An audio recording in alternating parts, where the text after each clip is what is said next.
Noon halos hindi makita sa pampang ang mga barkong ito, pero ngayon hindi ito mapakinabangan. Dahilan para mawalan din ng trabaho si Onyok, 12 taon ng mangingisda. Hindi ko na yung kwan, ang mahirap kay yado kayo. Ako sawa, wala may trabaho. Kanya na kami ko, umalis tadi, wala tayong puntahan, wala may bahay. Tapos, ito anak, eskwela pa. Pagpapasada ng habal-habal ang pinagkakakitaan ngayon ni Onyok.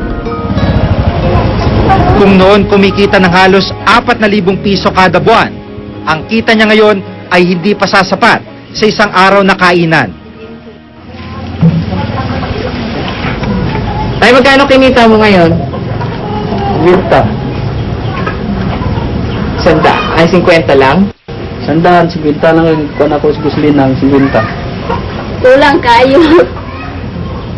Hindi kasha? Hindi. Bugas, 35 ang kilo. May sabon pa, may sudan pa. Kulang pa. Yung ulang. Kulang. Sa isang dekadang pagiging mangingisda, hindi na mabilang ang mga isdang nahuli ni Ronnie. Pero para sa araw na ito, 2 isda lamang ang paghahatian nila mag-asawa at 2 anak. Kasi yung mga bata na ko, maliit naman sir. So, hati kayo ni Macy sa isang isla. Oo. Natanggal din sa pinapasukang kumpanya ng tuna si Ronnie. Masakit sir. Kasi pigado sir kwan. Pag walang trabaho, pigado yun. Manap rin kami ng paraan ng 5-6. Pero di tulad ni Onyok, nawawalan na ng pag-asang makakahanap pa siya ng trabaho. Wala na kaming inaasahan. Sana mawa naman sila sa amin sir.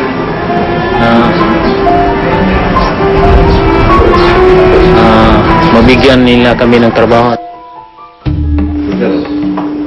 Para sa Tambuyog Development Center, isang grupong nakatutok sa pangingisda, nagulpidigulat ang gobyerno sa fishing ban na ito.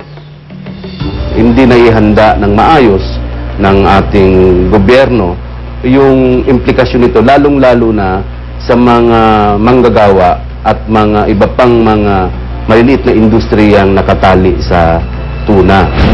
Aminado ang Department of Labor and Employment o DOLE ukol dito. It was also a surprise to us. Ang ano lang na ang ng DOL at saka other government agencies for that matter na gawing makosyon yung impact ng displacement ng ating mga fish workers. Umabot na sa 17 kumpanyang apektado at humigit 1,000 manggagawa ang binawian ng trabaho ng fishing ban.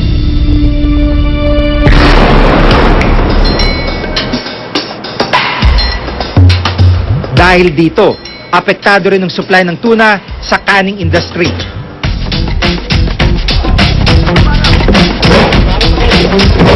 Locally, wala talaga. Kaya you can see the Peaceport, walang kuwan pumapasok.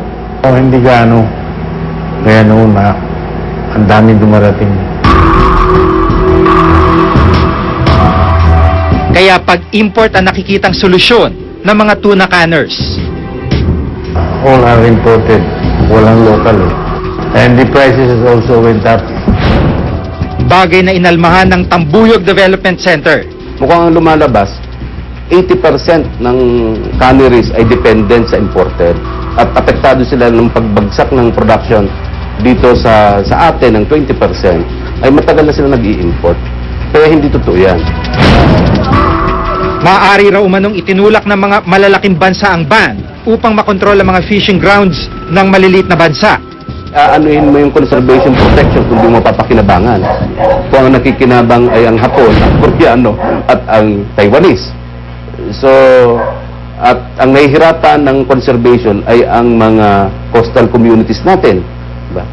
Hindi ganun ang conservation protection. Ang conservation protection sa pangisdaan ay dapat pinapakinabangan ng tao. Pinapakinabangan ng mga lalong-lalo na yung mga nagko-conserve, nagbibigay ng oras at panahon para mag-conserve and protect ng ating resources. Bagay na pinabulaanan ng BIFAR.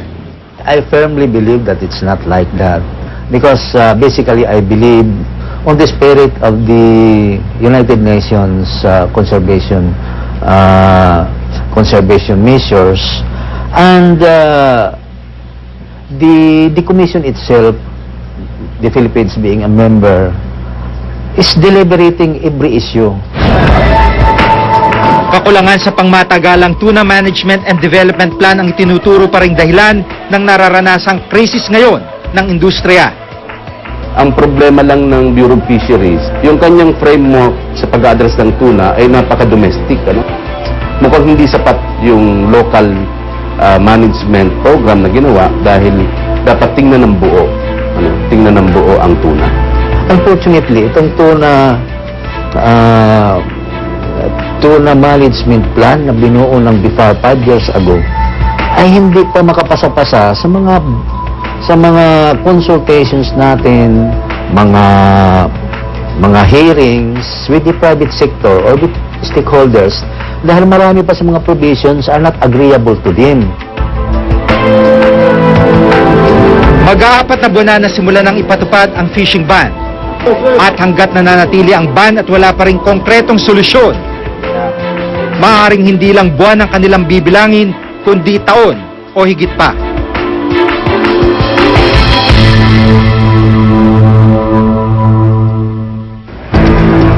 Layunin ng batas sa pangalagaan ng mga isdang nanganganib maubos dahil sa labis na paghuli. Ngunit habang pinaparami ang mga isdang ito, ay patuloy naman ang hirap na dinaranas ng mga industriyang dito umaasa.